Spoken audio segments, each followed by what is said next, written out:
Suzuki ने अब कहानी की शुरुआत होती है जापान में, जहां 2 लाख से ज्यादा जबरदस्त निंजाज मौजूद हैं, जो देखने में तो आम आदमियों जैसे ही लगते हैं, लेकिन असल में वो बहुत ही खतरनाक जिंदगियां जीते हैं। सुजुकी एक निचले स्टार की निंजा है, जो मैगजीन एडिटर के रूप में आम लोगों के बीच रहती है। एक दिन अचानक उसे एक मैसेज आया। उसने जल्दी से अपने राइटर को अलविदा कहा और एक पुल की तरफ बढ़ी। वहां पहुंची तो उसे एक रशियन आदमी दिखाई दिया, जो कि निंजास का शिकार करता है। इसी आदमी को मारने का मिशन उसे दिया गया है। उस आदमी ने सुजुकी पर गोली चलाई, जिससे बचकर सुजुकी ने अपनी हील से वार किया, जो अचानक से 2 तीखे खंजरों में बदल गई। वो आदमी जैसे तैसे बचा और अपनी बंदूक से सुजुकी पर गोलियां चलाता रहा, लेकिन सुजुकी ने बचकर कुछ निंजा स्टार्स उसकी तरफ फेंके और फिर पीछे से आकर उसके गहनों पर लात दे मारी। लेकिन फिर भी वो आदमी रुका नहीं।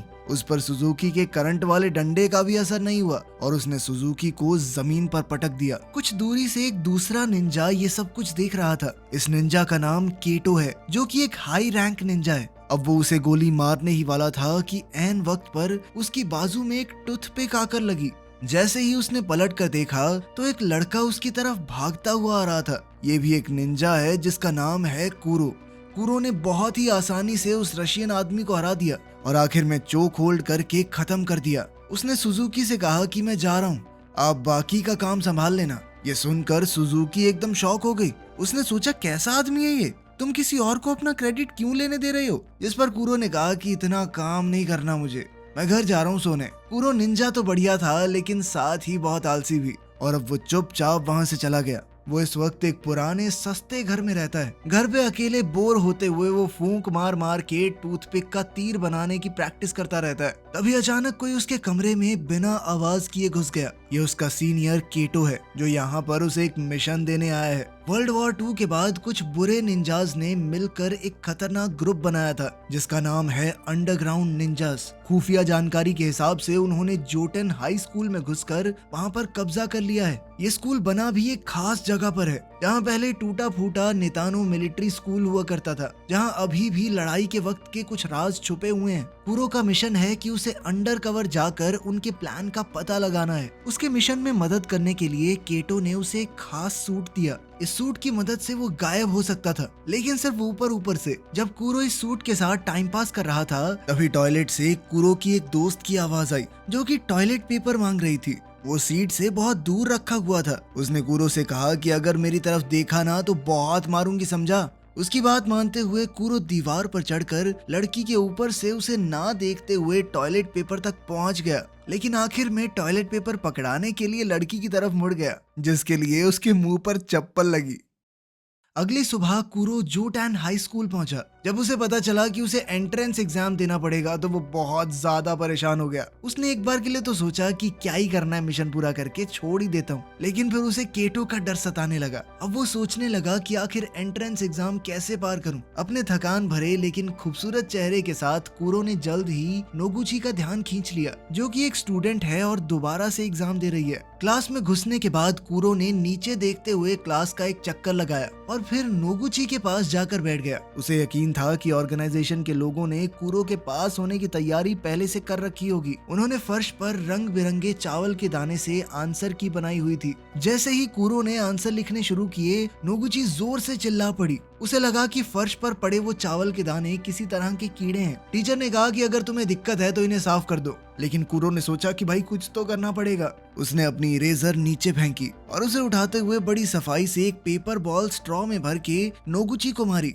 जिसके बाद वो चिल्लाने लगी कि अभी किसी ने मुझे छुआ। वो तो सर को ही ठरकी बुड्ढा कह के बुलाने लगी, लेकिन मास्टर जी ने कहा, बेटा देख, इतने लंबे हाथ तो नहीं है मेरे। उनकी बहस के बीच कुरो ने जल्दी से एक के बाद एक पेपर भरने शुरू कर दिए, लेकिन इससे पहले वो मैथ्स का पेपर कर पाता, वो टीचर नोगुची को संभालने के लिए उसकी तरफ बढ़ा और साथ ही पैर रख के वो चावल के दाने भी हिला दिए। अब कोई रास्ता था नहीं तो कुरो ने अपनी एक्टिंग की मदद ली और वहीं बैठे बैठे सुसु कर दिया। फिर उसने रोना शुरू कर दिया कि मैं तो एग्जाम के लिए इतना डर गया था कि मैंने गलती से बहुत सारा पानी पी लिया। जिसके बाद टीचर ने उसे चुप करवाया और कहा कि एग्जाम सिर्फ नाम के लिए है, अगर तुम खाली शीट भी छोड़ दोगे तब भी तुम्हें पास कर देंगे, ठीक है? कुरो स्कूल के बारे में जानकारी हासिल करना चाहता था, तो वापस जाते हुए उसने नोगुची का इंतजार किया और दोनों साथ चलकर घर जाने लगे। कुरो का घर पहले आ गया तो उसने नोगुची से कहा कि आओ कभी हमारे गरीब खाने पे। नोगुची थोड़ा हिचकिचाते हुए मान गई और दोनों उसके घर की छत पर पहुंचे। उनकी बातचीत के दौरान नोगुची ने बताया कि क्लास में कुछ शरारती बच्चे हैं,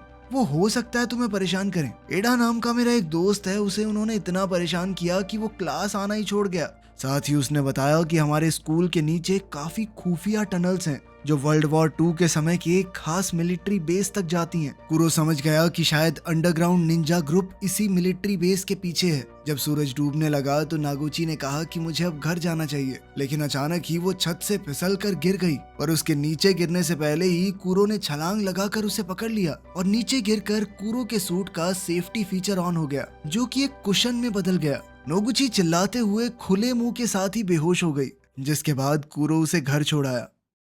उसी रात एक लुच्चा लड़का अपने ड्रोन को उसकी पड़ोसन दोस्त कवाडो के बाथरूम के पास उड़ाने की कोशिश कर रहा था, पर वो नहीं जानता था कि कुरो अपना इनविजिबल सूट पहनकर वहीं बैठा है। उसने अपने खास डंडे से लड़के को बिजली का झटका दे दिया। दरअसल ये लड़का नोगुची का दोस्त ईडा ही है। कुरो ने उसे कवाडो से माफी मांगने को कहा और अगले दिन स्कूल ले गया, ये कहकर कि डर मत, मैं तुझे बचाऊंगा, लेकिन 500 की पत्ती लगेगी हर रोज। स्कूल पहुंचते ही वो लड़के फिर से ईडा को परेशान करने लगे, लेकिन इस बार शायद उन्होंने गलत दिन चुना था क्योंकि आज कुरो भी यहाँ था। कुरो ने अपने पैर से ईडा का पैर पकड़ा और धम से उस दूसरे लड़के पर हमला करवा दिया, जिसके बाद वो लड़का दर्द से कूदने लगा। ईडा को तो समझ ही नहीं आया कि हुआ क्या, और फिर कुरो पीछे की लाइन में जाकर बैठ गया। वो किताब भी नहीं लाया था, जिसके बाद साथ बैठी लड़की साटो ने उसे अपनी किताब दी, जिसके बाद नोगुची उसे जलन भरी आंखों से देखने लगी। तभी उसके चेहरे पर एक लाल रोशनी पड़ी जो कि एक लेजर लाइट है। ये दरअसल निंजास का सिग्नल है एक दूसरे से बात करने का।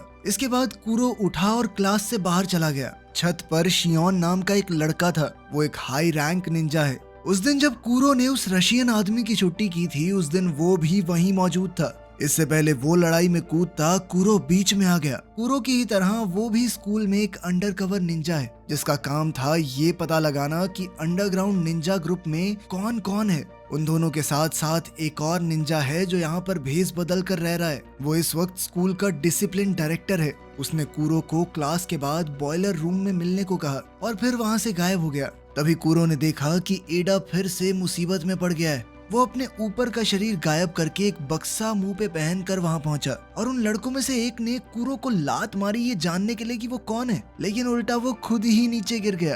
कुरो ने पहले उसकी गेम बिठाई और फिर एडा के पीछे खड़ा होकर उसके हाथ पकड़ लिए। उसने एडा के हाथ से ही दूसरे लड़के को जबरदस्त मुक्का दिया ताकि स्कूल में कुरो का नहीं एडा का नाम हो। इसके बाद कुरो बॉयलर रूम में डायरेक्टर से मिलने पहुंचा। डायरेक्टर ने अचानक पीछे से एक तलवार निकाली और कुरो पर हमला कर दिया। वो दोनों एक दूसरे को अंडरग्राउंड निंजा ग्रुप का मेंबर समझ रहे थे।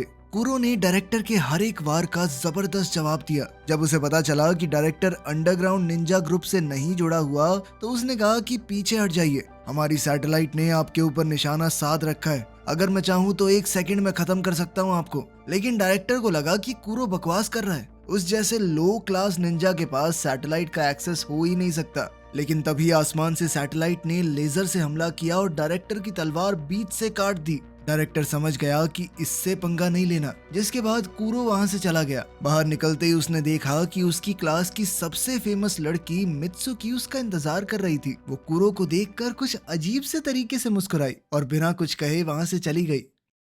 पास ही के एक स्टोर में कस्टमर के बाहर निकलने के बाद स्टोर का सेंसर वाला दरवाजा खुद ब खुद खुला और फिर बंद हो गया, जैसे कोई अदृश्य चीज अंदर गई हो, और कुछ ही देर में स्टोर का सामान गिरने लगा। स्टोर में मौजूद उस औरत ने लड़ने की कोशिश की, वो भी एक निंजा थी, लेकिन इस इनविजिबल आदमी ने उसे खत्म कर दिया। सुजुकी को एक मैसेज आया कि किसी ने उसकी मेंटोर जो कि एक निंजा थी उसका खून कर दिया है, और तभी सुजुकी पर भी वार हुआ। सुजुकी समझ गई कि ये जरूर कोई अंडरग्राउंड निंजा ग्रुप का आदमी है, क्योंकि उनके पास ही ऐसा सूट है जो एक इंसान को पूरी तरह गायब कर सकता है, जबकि उनका सूट आदमी को आधा ही गायब करता है। वहीं जब साटो स्कूल से घर जा रही थी तो उस आदमी ने उसे पकड़ लिया। सुजुकी ने चेतावनी दी कि वो किसी आम आदमी को नुकसान ना पहुंचाए। इस पर उस आदमी ने सुजुकी से कहा कि तुम्हारी मौत यहाँ नहीं लिखी, कोडान हाई स्कूल में लिखी है। उधर नोगुची अपने कमरे में बैठी कूरो के बारे में सोच रही थी। पिछले कुछ दिनों से वो कूरो के ख्याल को अपने दिमाग से निकाल ही नहीं पा रही। वो उसके साथ एक खुशहाल जिंदगी बिताने के सपने देख रही थी और तभी हमने देखा कि कूरो उसके बिस्तर के पास आधी रात को चुपचाप उसे घूरते हुए बैठा था।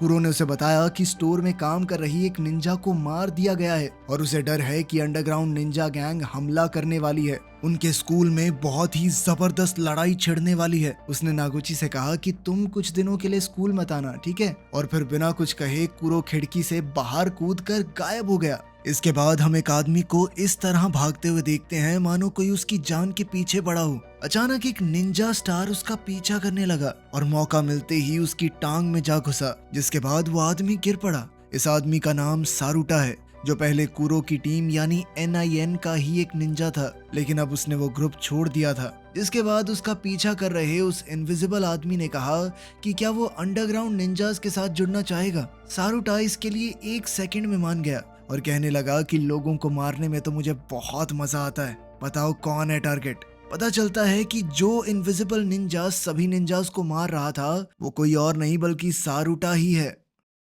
अगली सुबह जब एक स्टूडेंट स्कूल जा रहा था तो सारुटा ने एक ही झटके में उसकी मुंडी उड़ा दी और बॉडी को अपने साथ ले गया। उधर कूरो के मना करने के बावजूद भी नोगुची उसे ढूंढते हुए स्कूल पहुंची। तभी स्कूल के डायरेक्टर ने उसे देख लिया। नोगुची ने हड़बड़ाकर सब कुछ बता दिया कि कूरो ने उसे बताया था कि स्कूल तबाह होने वाला है। डायरेक्टर समझ गया कि लड़ाई छिड़ने ही वाली है। उसने नोगुची को एक अंगूठी दी और कहा कि ये कूरो को दे देना, उसे ढूंढने की कोशिश करो, ये बहुत जरूरी है। कुछ देर बाद सारुटा उस स्टूडेंट की बॉडी के साथ क्लास में पहुंचा। अभी भी उसे कोई देख नहीं पा रहा था और अचानक से वो बिना सर का शरीर सबके बीच में आकर गिरा। क्लास में हड़कंप मच गया और सारुटा एक के बाद एक स्टूडेंट्स को खत्म करने लगा। कुछ स्टूडेंट्स कमरे से निकलने में कामयाब हो गए, लेकिन सारुटा अब भी उनके पीछे था। जल्द ही सुजुकी और शियोन को खबर मिली कि अंडरग्राउंड निंजास का एक आदमी स्कूल में आतंक मचा रहा है। सुजुकी ने अपनी आंखों के सामने ये खून खराबा देखा। उसने अपनी छड़ी निकाली और हत्यारे ने अपना गायब होने वाला सूट उतारा और तो और मास्क भी हटा दिया। सारुटा ने कहा कि पहचाना मुझे? इस स्कूल में जब हम पढ़ते थे मैं बहुत ज्यादा चाहता था तुम्हें, लेकिन तुमने मेरे प्यार का मजाक बनाया और भाग गई। गुस्से और नफरत से भरे हुए सारुटा ने खुद को बिल्कुल नहीं रोका। वो दोनों खतरनाक तरीके से लड़े, एक से बढ़कर एक। सुजुकी बहुत तेज थी, इसीलिए वो जल्दी ही जीत के करीब आ गई, लेकिन उसने एक चीज पर ध्यान नहीं दिया कि सारुटा का सूट बिजली के वार को सोख सकता था। इसीलिए सुजुकी की उस छड़ी का कोई असर ही नहीं हुआ। और अब जब सुजुकी हारने लगी तभी एक आदमी कांच से कूदकर अंदर आ गया। ये वही हाई रैंक निंजा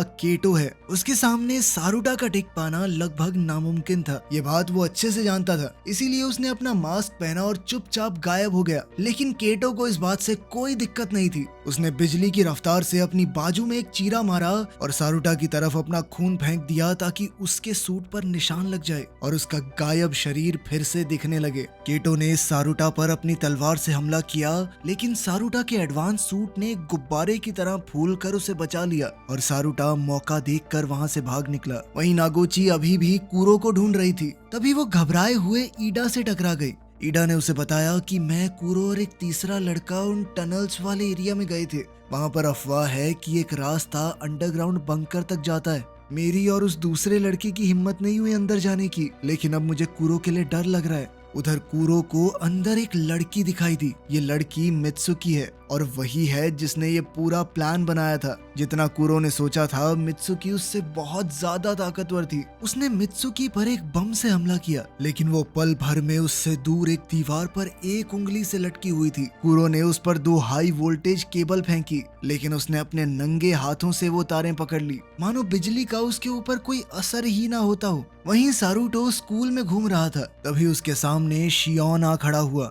उसने अपनी तलवार उठाई और बहुत ही ज्यादा फुर्ती के साथ सारुटा का मुकाबला करने लगा। शियोन ने बड़ी चालाकी से जमीन पर कांच बिखेर दिया, जिसके बाद उसे पता चल जा रहा था कि सारुटा है कहां पर। साथ ही उसका वो टेडी बियर भी सारुटा की लोकेशन को पिन पॉइंट करने में कामयाब हो गया। उसने सारुटा को एक दीवार से लगा दिया। अब कुछ ही पलों में सैटेलाइट के हमले से सारुटा मारा जाता, लेकिन ऐन मौके पर वो वहां से बच निकला।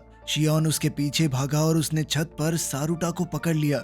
शियोन ने अपनी तलवार के वार से सारुटा पर जबरदस्त हमला किया, लेकिन वहां सिर्फ सारुटा का वो सूट था और सारुटा ने पीछे से अचानक उस पर हमला बोल दिया। इस अचानक हुए हमले से शियोन ने बचने की कोशिश की, लेकिन उसकी तलवार 2 हिस्सों में टूट गई। शियोन एक बेहतर फाइटर जरूर था, लेकिन अंडरग्राउंड निंजास के हथियार ज्यादा ताकतवर थे और इस लड़ाई में उसके कंधे पर खतरनाक चोट लग गई।